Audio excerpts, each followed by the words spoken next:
There's a hedge fund executive by the name of William Ackman. He's decided that he's going to lay down, just a $1 billion bet on Herbalife. But unlike a lot of bets in the stock market, he's not putting it in favor of Herbalife. He doesn't want the stock to go up. He's shorting it, meaning he's betting against it. He wants the stock to go down. Now, I think this is a perfectly logical bet. Herbalife is what some would call a pyramid scheme or scam. Others would just say it's a pyramid organization. And of course, they try to get you to make sure that the people underneath you in that pyramid sell more and more. Don't even worry about selling. You get the people underneath you to sell. And I'm amazed at how long they've been around, but they have been. Now, I might agree with him on that bet, but I certainly don't agree with his tactics. So he doesn't want to just stand by and see if Herbalife does well or poorly in the market. He wants to nudge them along. And he wants to use the government and, by the way, a lot of civil organizations, nonprofit organizations, to make sure that they go under so that he could win his $1 billion bet. Now, so the story becomes one of political corruption, even though I might agree with the direction of that bet, and I might not love the company Herbalife overall. So the New York Times explains, to pressure state and federal regulators to investigate Herbalife, an act that alone could cause its stocks to dive, his team, referring to Ackman's team, has helped organize protests, news conferences, and letter writing campaigns in California, Nevada, Connecticut, New York, and Illinois. So sometimes you see those letter writing campaigns, those are concerned citizens, or maybe somebody that a hedge fund executive hired to pretend to be concerned citizens. A lot more where this came from.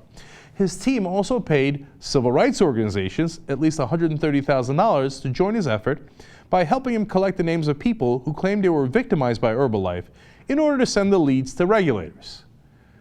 Ooh, that's devastating. As you'll see the details in a second, it gets worse. Mr. Ackman's team also provided the money used by some of these individuals to travel to Washington to participate in a rally against Herbalife last month. So that's taking a page out of the Koch brothers book. Oh my God, Obamacare is so terrible. Tea Party people, get on a bus. Oh yeah, you hate Obamacare. You love the insurance companies, right? Rah, rah. And he's doing this in this case, but it's not for a political cause. It's for his direct financial benefit. He wants to bring the company down, so he'll make an enormous amount of money.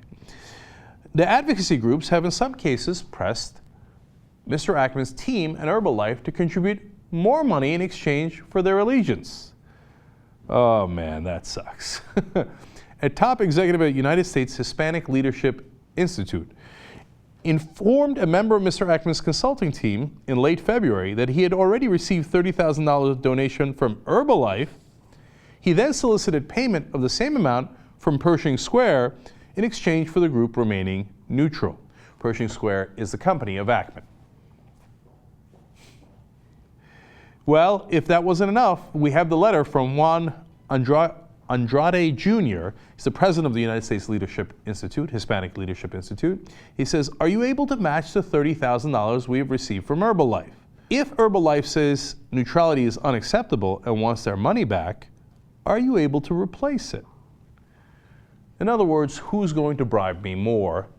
This is a guy pretending to represent Hispanics in America who's basically got an open auction here for who he's going to represent. Whether it's going to be Herbalife, who's also trying to buy him now, or Ackman, who started the buying in the first place. This is so discouraging and so sad. And of course, Herbalife now has its own team of lobbyists, and they're fighting back, which is understandable given the circumstances. My favorite is a group that they have started called Friends of Herbalife.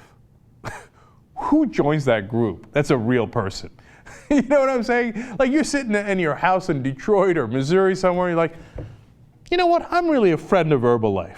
Let me go join that group. No, that's a nonsense group meant to fight back against Ackman's nonsense groups, none of which are real citizens concerned about the issues. This is how our system gets corrupted. But as I said, it's about to get worse. The team includes lobbying firms run by two former members of Congress, Toby Moffett, a Democrat who once represented Connecticut, and Robert S. Walker, a Republican from Pennsylvania. Mr. Ackman also hired firms run by former top White House aides for President Obama and President Clinton. Jim Papa, who handled legislative affairs for the Obama White House, also joined the effort with his firm Global Strategy Group, a longtime consultant to Mr. Ackman. You see how our governments are for sale? These guys work for Obama, Clinton, they're Democrats, they're Republicans, etc. They come back and they're like, all right, what would you like? You want a short Herbalife? Let's drive it into the ground and destroy that company? That's what you pay me for as a lobbyist. It's sick, man.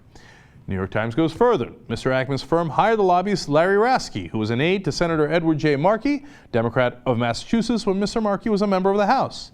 Another lobbyist, Malcolm Grace, is a former aide to Ms. Sánchez. Both Mr. Markey and Ms. Sánchez would ultimately play critical roles in the effort. First of all, that's Linda Sánchez, and she's a congresswoman from California.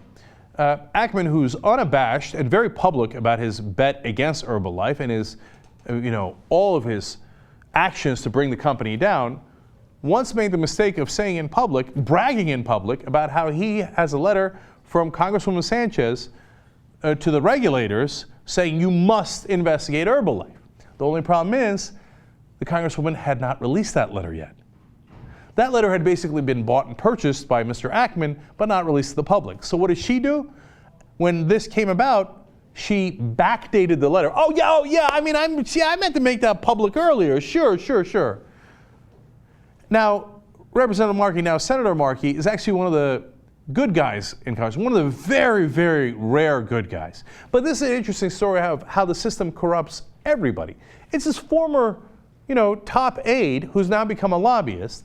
I'm sure that he went in there and he's like, oh yeah, this is Herbalife is terrible and there's all these citizen groups, etc. And I know I'm being too fair to Markey, but Markey has a very good track record, not just of being progressive, but being an honest politician. And I might regret saying that, but right now that's how things stood until this happened, of course. So what did Markey do?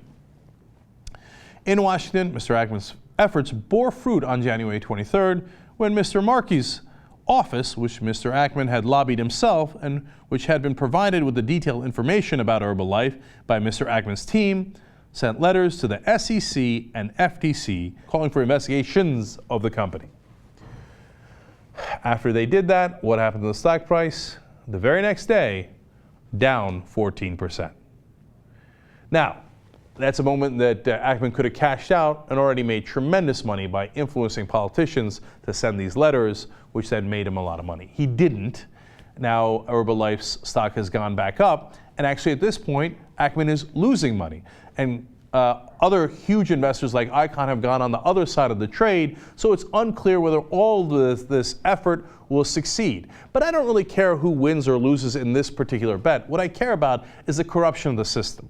That the revolving door is so significant that even of the best legislators, if you're willing to be that kind of Markey based on his record, get corrupted when their most trusted aides turn around and make a ton of money from representing these individuals and saying, oh, we've got a real citizen problem here and it needs to be addressed. And by the way, it's also possible that Herbalife should be investigated. But we certainly shouldn't do it because Ackman bought politicians and former regulators to influence current regulators and politicians.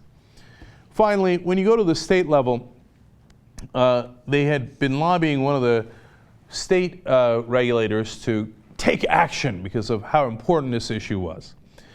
And they explained that all three of the letters that were sent in that particular state from nonprofit groups demanding an investigation turned out were identical, except they were signed by three different Hispanic community leaders, each on a different letterhead, and obviously written by the consultants for Mr. Ackman. When Ms. Masto, who was the regulator in charge there, invited Hispanic leaders to meet with her individually, none of them could identify a victim of the abusive practices. Now, there might be victims, and Mr. Ackman right now is busy trying to find them and paying a lot of money to find those victims. And perhaps Herbalife should be investigated at a different time. But this is not the right way to run things, and this is not the right way to run a government.